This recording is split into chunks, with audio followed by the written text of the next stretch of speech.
B C Pradeep ಅವರು, ನಾನು ಒಬ್ಬ ಒ ಬಿ ಸಿ ಅವನು. ಅವ್ನು ಮೊದಲ ನಾನು ಏನು ಮಾಡಬೇಕು ಅಂಥೇಳಿ ಕಣ್ಣಲ್ಲಿ ನೀರು ಹಾಕಿದಾಗ ನಾನು ಫಸ್ಟ್ ಹೇಳಿದ್ದು, ಬಿಡಪ್ಪ ನೋಡಪ್ಪ, ಉತ್ತರ ನಮಗೆಲ್ಲರಿಗೂ ಹಿರಿಯರಿದ್ದಾರೆ, ಸಿದ್ದರಾಮಯ್ಯ ಸಾಹೇಬ್ರ ಹತ್ರ ಹೋಗೋಣ, ನಾಳೆ ನೀ ಫಸ್ಟ್ ಬಾ ನೀನು. ಇಲ್ಲ, ನಾನು ಎಲ್ಲ ಔಟ್ ಆಫ್ ಸ್ಟೇಷನ್ ಹೋಗೋದಿದ್ದ, ನೀ ಕ್ಯಾನ್ಸಲ್ ಮಾಡು ಒಂದೇ ಫ್ಲೈಟ್ನ, ನೀ ಕ್ಯಾನ್ಸಲ್ ಮಾಡು, ಫಸ್ಟ್ ಅಲ್ಲಿ ಬರಬೇಕು ಅಂತ. ಬಂದ ತಕ್ಷಣ ಏನಾಯಿತು, ಮೊನ್ನೆನೂ ಮಾತಾಡಿದ್ದಾರೆ, ಬಟ್ ಅವನಿಗೆ ದುಃಖ ತಡೆಯೋಕ್ಕಾಗಲಿಲ್ಲ. ಅವನಿಗೆ ಸ್ಟಾರ್ಟಿಂಗಲ್ಲೇ ಫ್ಯಾಮಿಲಿ ಬಗ್ಗೆ ಮಾತಾಡ್ಕೊಂಡ್ಬಿಟ್ಟ. ಅವನು ಏನೋ ಕಷ್ಟಪಟ್ಟು ಬಂದಿದ್ದಾನೆ, ಏನೋ ಹ್ಯೂಬ್ಲೊಟ್ ಎಂಥದ್ದು ವಾಚ್ ಬಗ್ಗೆ ಸಿದ್ದರಾಮಯ್ಯವ್ರ ಬಗ್ಗೆ ಮಾತಾಡಿದರು, ಹಾಗೆ ಕುಮಾರಸ್ವಾಮಿಯವ್ರ ಬಗ್ಗೆ ಮಾತಾಡಿದ್ರು. ಬೇಡ ಅಂದರೆ ಬಡಿ, ಉತ್ತರ ಕೊಡೋಕ್ಕೆ ಇಷ್ಟ ಇಲ್ಲ ಅಂದರೆ ಅದಕ್ಕೆ ಜನರನ್ನು ಕಳಿಸಿ. ನಾನು ಅದೇ ಹೇಳಿದ್ನಲ್ಲ, ಈ ಥರ ಯಡಿಯೂರಪ್ಪವ್ರ ಬಗ್ಗೆ ಮಾತಾಡಿ ಪಕ್ಕ ಕೂತ್ಕೊಳ್ತಕ್ಕಂಥದ್ದು. ನಾವು ಜೆ ಡಿ ಎಸ್ ಅಲ್ಲಿದ್ದೆ, ನಾವು ವಿರೋಧವಾಗಿ ಕಾಂಗ್ರೆಸ್ಸಿಗೆ ಪೊಲಿಟಿಕಲಿ ಮಾತಾಡಿರ್ತೀವಿ, ವ್ಯಕ್ತಿಗತವಾಗಿ ಯಾವತ್ತೂ ಕೂಡ. ಮತ್ತು ಫ್ಯಾಮಿಲಿ ಬಗ್ಗೆ ಮಾತಾಡೋದಿದೆಯಲ್ಲ, ಅದು ನಮ್ಮ ಸಭ್ಯತೆ ಅಲ್ಲ. ಆಮೇಲೆ ನಾವು ಏನು ಉದಾಹರಣೆ ಕೊಡ್ತೀವಿ, ನಮಗೆ ಮತ ಹಾಕಿ ಕಳಿಸಿದಾರಲ್ಲ, ಅವನು ಯಾವತ್ತೂ ನನಗೆ ಬರೀ ನಮ್ಮವ್ರು ಮಾತ್ರ ಮತ ಹಾಕಿದ್ದಾರೆ ಅಂತೇಳಿ ಹೇಳಿಲ್ಲ, ನಾನು ಹೇಳೋದಿಲ್ಲ. ನಮ್ಮ ಕಮ್ಯುನಿಟಿಯವರು, ನಮ್ಮ ಒ ಬಿ ಸಿಯವರು ನನ್ನ ವಿರುದ್ಧ ಓಟ್ ಹಾಕಿರ್ತಾರೆ, ನನ್ನ ಪರವಾಗಿ ಓಟ್ ಹಾಕಿರ್ತಾರೆ. ಇವಾಗ ಒಂದೇ ಸತಿಗೆ ಬಿ ಜೆ ಪಿಯವರಿಗೆ ನರೇಂದ್ರ ಮೋದಿಯವರು ಒ ಬಿ ಸಿ ಅಂತ ನೆನಪಾಗ್ಬಿಡ್ತು.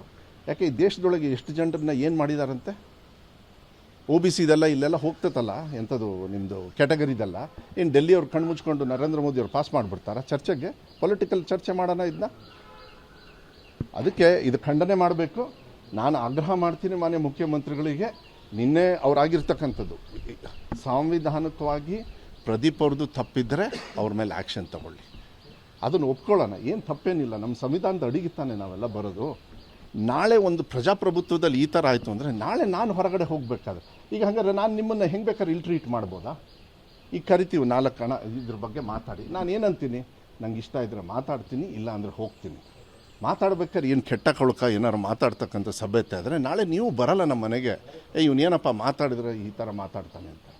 ಆ ಹುಡುಗಂತ ಸ್ವಲ್ಪ ನೆನ್ಪು ಮಾಡ್ಕೊಳ್ಳಿ. ನಾನು ಯಾವುದೋ ಒಂದು ಬೇಡ, ಟಿ ವಿ ಅವ್ರ ಹೆಸರು ಹೇಳೋದು ಬೇಡ, ಪ್ಯಾನಲಲ್ಲಿ ಯಾರ್ರೀ ಅವರು ಮಾತಾಡೋದು ರೀತಿ, ಪ್ಯಾನಲ್ ಡಿಸ್ಕಷನ್ಸನ್ನು ಮಾಡಿ ಪ್ರದೀಪ್ ಅವ್ರನ್ನ ಆ ಥರ ಹರಾಜು, ಅದೇ ಅವ್ರು ಪ್ರದೀಪ್ ಅವ್ರ ಸ್ಥಾನದಲ್ಲಿ ಇಟ್ಕೊಂಡು ಅವ್ರ ತಂದೆ ತಾಯಿಯವ್ರ ಬಗ್ಗೆ ಮಾತಾಡಿದಾಗ, ಅವ್ರ ಹೆತ್ತವ್ರ ಬಗ್ಗೆ ಮಾತಾಡಿದಾಗ ದುಃಖ ತಗೋಬಾರ್ದಾ? ಇದನ್ನು ಮಾನ್ಯ ಮಾಜಿ ಮುಖ್ಯಮಂತ್ರಿಗಳಾಗಿರ್ತಕ್ಕಂಥ ಕುಮಾರಸ್ವಾಮಿಯವ್ರಿಗೂ ನಾನು ಮನವಿಯನ್ನು ಮಾಡ್ತೀನಿ, ನಿಮ್ಮವ್ರಿಗೂ ಅಷ್ಟೇ. ಇದನ್ನು ಉದಾಹರಣೆಯಾಗಿ ತಗೊಳ್ಳಿ. ನೀವೆಲ್ಲ, ನಾನು ಕೂಡ ಅವ್ರ ಅಡಿಯಲ್ಲಿ ಕೆಲಸ ಮಾಡಿದ್ದೀನಿ, ಪ್ರಜಾಪ್ರಭುತ್ವವಾಗಿ ನಾನು ಹೊರಗಡೆ ಬಂದಿದ್ದೀನಿ, ಪ್ರಜಾಪ್ರಭುತ್ವದಾಗ ತಿಳ್ಕೊಂಡಿದ್ದೀನಿ ನಾನು. ಯಡಿಯೂರಪ್ಪರೇ ತಗೊಳ್ಳಿ, ನೀವು ವಿಜೇಂದ್ರನ್ ತಗೊಳ್ಳಿ, ಇನ್ನೊಬ್ರನ್ನ ತಗೊಳ್ಳಿ, ಎಲ್ಲಿ ಹೋಗಿದ್ದಾರೆ ಇವರೆಲ್ಲ? ಆಣೆ ಪ್ರಮಾಣ ಮಾಡ್ತೀನಿ ಅಂತೇಳಿ ಬಾಯ್ ಬಿಡ್ತಾರೆ, ಭಯ.